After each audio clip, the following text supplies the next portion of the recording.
मुझे पाया तो कैसे लग गया। मुझे बहुत अच्छा। ৭১-এর মুক্তিযুদ্ধে সন্তানহারাও হয়েছেন লাখো মা। কেউ হারিয়েছেন চিরদিনের জন্য, আবার কেউ চোখের আড়ালে হারিয়েছেন বেঁচে থেকেও। এই হারানোর গল্পে আবার ফিরে পাওয়ার সীমাহীন আনন্দও জুটেছে কারো কারো ভাগ্যে। এমনই এক ফিরে পাওয়ার আবেগঘন ঘটনা ঘটেছে দিনাজপুরের বাসিন্দা উম্মে মুরসেলিনার সাথে। সামাজিক যোগাযোগ মাধ্যমের সাহায্যে মুক্তিযুদ্ধে হারানো মা চমনারাকে ফিরে পেয়েছেন ৫৩ বছর পর মেয়ে মুরসেলিনা। জানা গেছে ১৯৭১ সালের মহান মুক্তিযুদ্ধের সময় মেয়ে উম্মে মুরসেলিনার বয়স তখন ৩ বছর।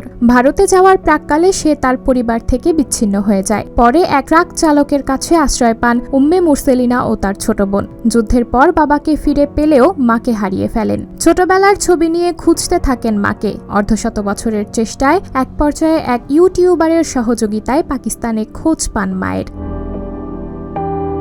চমনারার নাতনি জামাই আব্দুল হাকিম ও জাহিদুর রহমান নিটুল শাশুড়ির মা হারানোর গল্প শুনে সেই বিবরণ ও ছোটবেলার ছবি সামাজিক যোগাযোগ মাধ্যমে শেয়ার করে তারা নানি শাশুড়ি চমনারাকে সন্ধান করতে থাকেন। এক পর্যায়ে ২০২২ সালে এসে খোঁজ মেলে। ৫৩ বছর পর সম্প্রতি মা মেয়ের মুখোমুখি আবেগঘন সাক্ষাৎ হয়েছে।